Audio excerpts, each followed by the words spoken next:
beautiful landscapes for day one of the Dakar. It was a short but eventful stage on the seashores of Argentina, and it was the first Dakar test for the buggies and the little Polaris prototype, driven by William Alcaraz. For the men on two wheels, it looked like the Enduro de Touquet in northern France. And already the first dunes caused navigational problems, some just avoiding contact, like these two. Dutchman Kees Collin enjoyed a fairly good day in his single-seater buggy, but the dunes claimed others.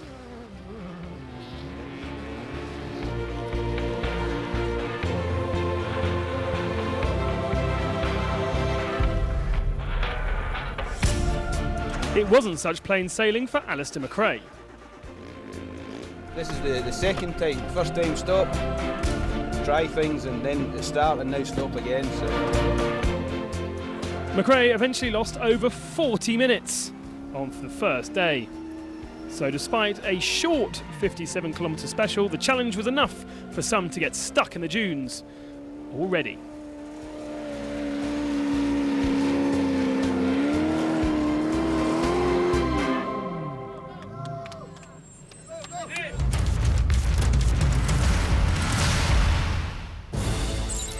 Rules are rules in the quad race. Several riders have paid the price for not respecting them.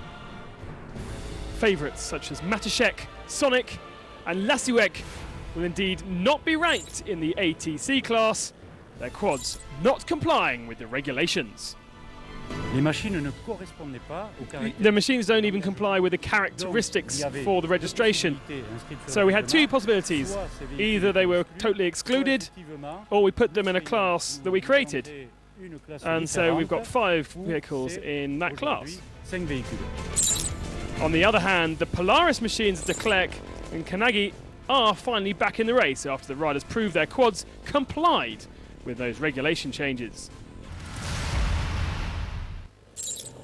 While Carlos Souza was certainly delighted with 6th spot in the first special, his teammate in the Great Wall squad, Zhu Yong, was struggling. His engine was suffocating, and therefore he stopped a few times during the route.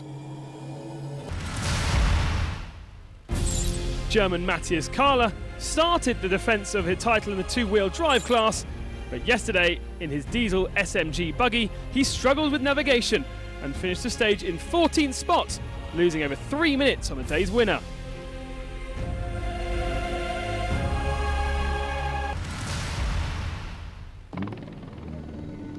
And as soon as day one, the Dakar story ended for Argentinian crew Jose Antonio Palangino and Andrea Andrini. Their Polaris buggy caught fire, leaving them stranded in the dunes.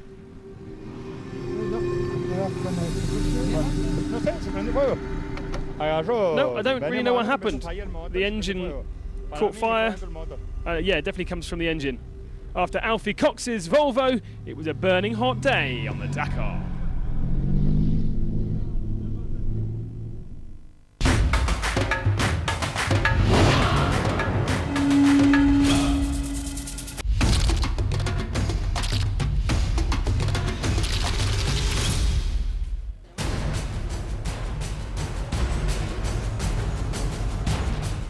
I've always liked to struggle. Psychologically, I'm ready for that. I'm not going for a performance. All I want is to see Lima. 4 times endurance world champion Mathieu Lagrive is one of the fastest men on earth on a superbike. But in the Dakar, he's a rookie. To watch these riders going fast in the sand, it always interested me. A real passion. I always thought that it would be nice to do it, but without taking it seriously.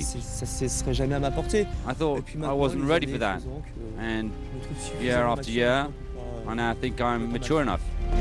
At 32, Mathieu Lagrive has spent 20 years on a bike, but to race on the Dakar, the 5-time Le Mans winner was missing something. I knew there was a little problem, the driver's license. I can't say it was easy because I never rode on the road before. Honestly, I'm not a fan of that. I'm a little scared.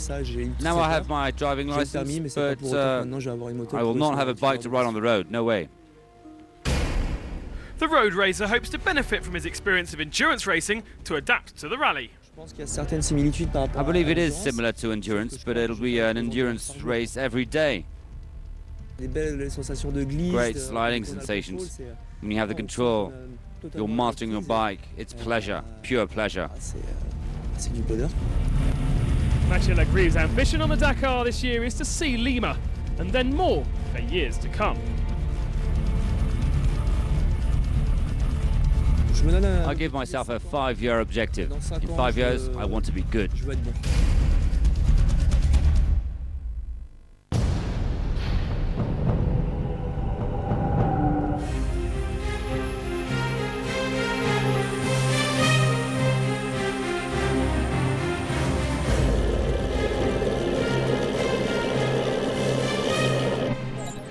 Marcel van Vliet from the Netherlands, in an MAN, was the winner of the first stage. He took the victory by 26 seconds.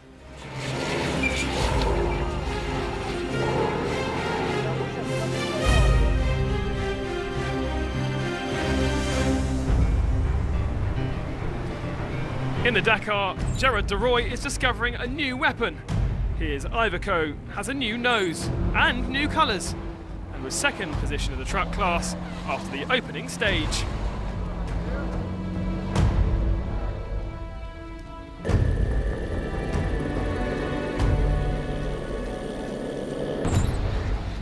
Third position went to German Franz Echner in another MAN. He was 56 seconds behind the winner. Echner was preceded by former rally champion Mickey Biezon from Italy. He's also driving for the de Roy team in an Iveco.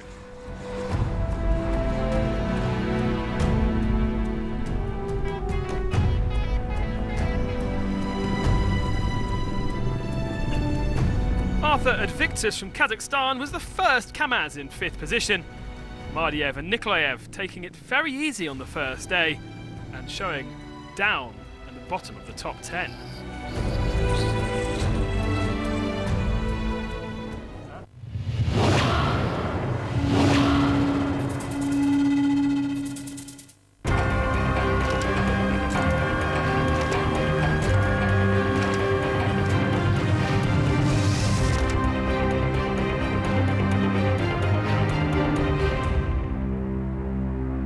In the autumn of 1979, 6 months after the completion of the first Dakar, Terry Sabine was back on African soil.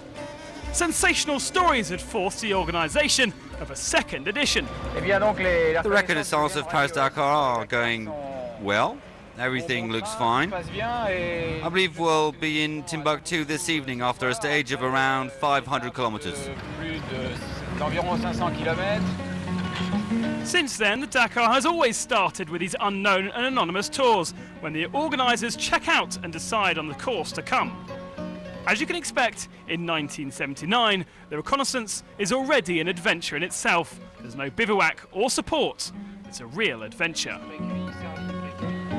As with every year, drama surrounds every experience, and sometimes testing is more troublesome than competing. Sabine's first Rico was not going to plan. I have to admit that we're happy to be in Timbuktu. Saying it was a piece of cake would be a lie. Timbuktu, the real door to the desert, will remain as one of the key moments of the Dakar in Mali. In 1980, this 10,000-kilometre journey began in France, travelled through Algiers, Mauritania, Niger, Haute-Volta and Senegal. And some surprising vehicles completed that route, like the Citroën CX and the 3 Meha cars that were used in the Reco. It wrote a part of the legend of the Dakar.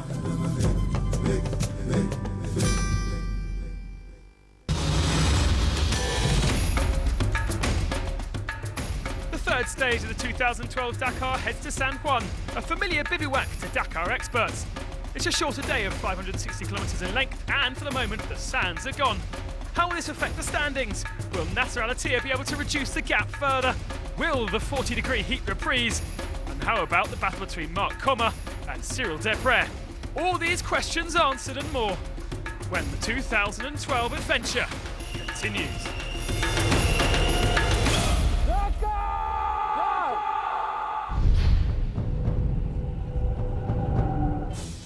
The Dakar left Mar del Plata to complete a short but demanding first stage. It was a surprising stage winner as well, the 2011 Rally Raid World Champion Leonid Novitsky. He took the stage by 5 seconds in his Mini, showing he can't count out the X-Ray cars. For the 2011 champion of Dakar, the start to his defence couldn't have gone any worse. Alatir's car grinding to a halt just a few kilometres before the end of the stage. I think it's new for me, you know, and I must thinking, you know, different because we are not official team.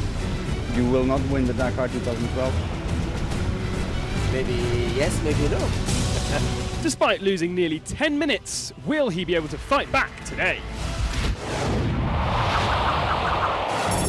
The cars follow almost the same route to San Rafael as the bikes, with a small diversion at the 200-kilometre mark. 9-time champion of the Dakar is never one to take the early advantage, and the heat was seriously beating down as they waited to set off. The temperature's nearly been 40 degrees, in the cars a huge amount more, and when they set off, finally the air was flowing.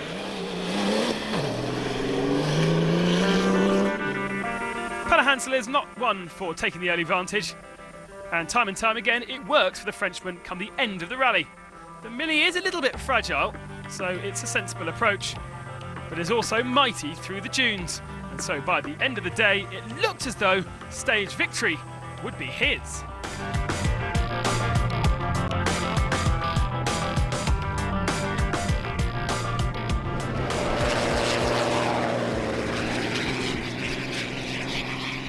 Le début de la spéciale rapide, donc là pas moyen de faire beaucoup de. The first part of the stage was really fast, so we couldn't make much gaps with any of the other drivers. But we felt better at the end when it started to shake. The shaking was more vicious in the dunes, so I think I've got a problem. Having stopped yesterday to tow Alatir to the finish, it became clear that the American would have been the fastest man over that first stage. He was flat out again, and by CP1 was 30 seconds up on Hansel until a puncture cost him 2 minutes in the second part of the day and dropped him to third.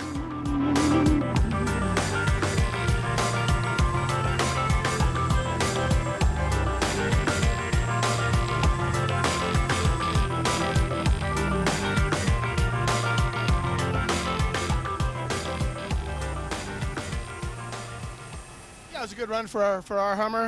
You know, the speed engine car ran good. Toyota tires were great, and we just I clobbered one rock following De Villers, and got one puncture. So without the puncture, I think we could have won.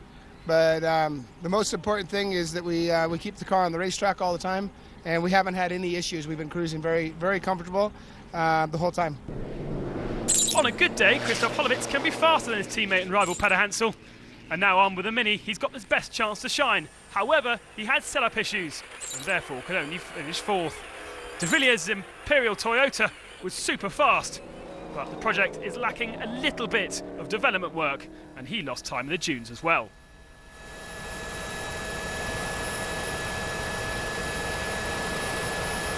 I think we are a little bit slow on top speed because we were struggling to stay with the boys. In the riverbeds, no problem. We were going quite nicely, and towards the end, before the dunes, really bumpy road, but we had no problem. So I was quite pleased with the performance. Winner of stage 1, Leo Novitsky, led the cars into the stage, and who's still in front by CP1, albeit 5th in the times. He finished the day further back. For the Great Wall team, Carlos Souza once again impressed. After a 6th yesterday, he was in the top 10 for most of the day until the dunes punished his Chinese team car. Souza is now 17 minutes off the lead.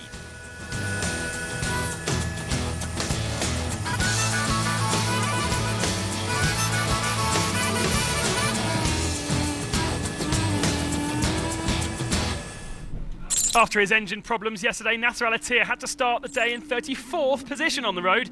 It meant huge traffic for the first part of the stage, but come the dunes, he was flying, and eventually he grabbed stage victory from Stefan Hansel by just about a minute. But there's still a big gap to go.